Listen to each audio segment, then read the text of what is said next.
Hello बच्चों, मैं हूं आपका मीत सर और मैं स्टार्ट करने जा रहा हूं 10th क्लास की मैथ्स। क्योंकि जिन बच्चों को थोड़ी प्रॉब्लम होती है मैथ्स में वो मेरी क्लास को ले और अच्छे से सीखे 10th क्लास की मैथ्स को, क्योंकि ये आपका फर्स्ट स्टेप होता है आगे 11th 12th में जो आप प्रोग्रेस करने वाले हैं। तो मेरा सिर्फ आपसे यही कहना है लेसन शुरू करने से पहले, टॉपिक शुरू करने से पहले, कि एक अपनी कैलकुलेशंस मजबूत कीजिए। 10th 11th 12th आगे जितनी भी आप मैथ्स वगैरह पढ़ेंगे आगे तक के लिए अपनी कैलकुलेशन को ध्यान में रख के कीजिए। स्पीड थोड़ी बनाइए, शुरू में गलतियां कम कीजिए, मिस्टेक्स कम होंगी तो आपकी स्पीड ऑटोमेटिकली बढ़ती चली जाएगी। और अपनी स्पीड को बढ़ाने के लिए क्या क्या चीज़ें करनी है वो भी मैं आपको आपकी वीडियोज़ में लगातार बताता रहूँगा। तो आज 15 जुलाई है, भोलेनाथ जी का दिन है, सब जानते भी होंगे। तो आज मैं स्टार्ट करने जा रहा हूँ चैप्टर नंबर 3, दो चर वाले रैखिक समीकरण। ये दो चर वाले रैखिक समीकरण, लीनियर इक्वेशंस इन टू वेरिएबल्स। यानी कि देखिए चैप्टर नंबर 1 में आपको अभी चैप्टर 3 कराने के बाद स्टार्ट कराऊंगा, क्योंकि उसमें आपका लिखने का जो मटेरियल है थोड़ा डीपली है। प्रॉब्लम कुछ नहीं होगी, समझ में अच्छे से आएगा। और चलिए स्टार्ट करते हैं, बाकी बातें बीच बीच में होती रहेंगी वीडियो के। मैं ज़्यादा वीडियो को लंबी नहीं खींचना चाहता। देखिए इसमें आपको सिर्फ मैं आपको इंट्रो देने वाला हूँ। इस आपका जो ये लेसन है इसमें आपको इंट्रो मिलेगा। तो चैप्टर का नाम देखिए दो चर वाले रैखिक समीकरण। दो चर वाले यानी वेरिएबल्स इसमें कितने होंगे? टू वेरिएबल्स इसमें होंगे। वेरिएबल्स देखिए क्या होते हैं, जैसे हम एक्स और वाई मानते हैं, मैंने डेफिनेशंस भी यहाँ पे लिखी हुई है। वेरिएबल्स ये होते हैं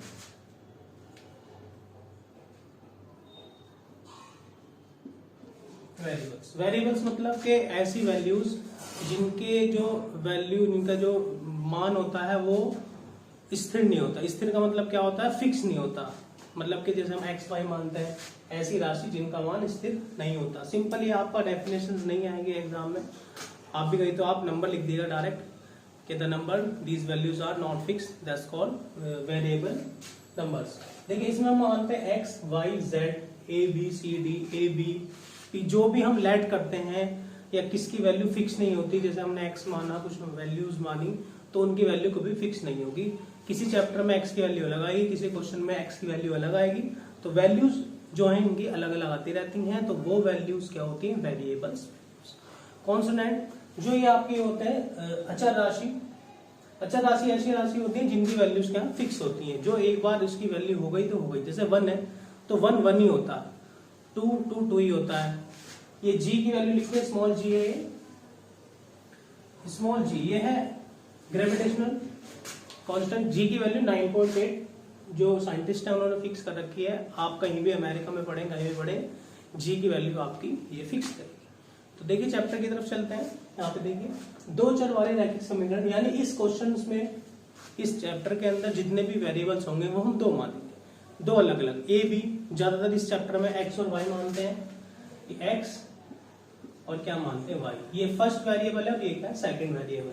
तो इसी तरीके से चैप्टर आपका टू वेरिएबल्स में डिवाइड हो जाता है। इसकी स्टैंडर्ड फॉर्म होती है A X plus B Y plus C is equal to 0।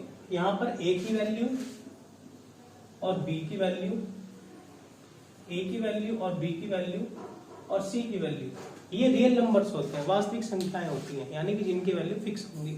जैसे कि इनके एग्जाम्पल होंगे 2x plus 3y plus 5 is equal to 0। ये तो c की वैल्यू होगी, ये आपकी b की वैल्यू होगी और ये किसकी वैल्यू होगी? a। यानी कि ये इक्वेशन जो मैंने लिखी है अपनी तरफ से एग्जाम्पल के तौर पे,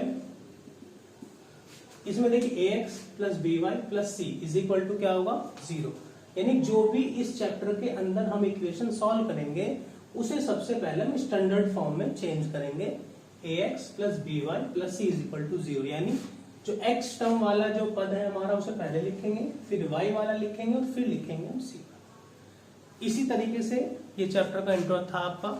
इसमें कई सारे जो है चीजें हैं चैप्टर के अंदर, मैं आपको सिखाऊंगा। सबसे पहले मैं आपको कुछ बीच बीच में कैलकुलेशन के बारे में बताता रहूंगा। तो कैलकुलेशन जो मैं आपको बताऊंगा बिल्कुल ध्यान से उन्हें सीखिएगा। कितना भी मुश्किल क्वेश्चन हो, फॉर्मूला आपको याद होना चाहिए, कैलकुलेशन आपकी मजबूत होनी चाहिए। अगर आप वो एक दो बार क्वेश्चन की प्रैक्टिस कर लेंगे, आप उसे इजीली एग्जाम में करके आएंगे।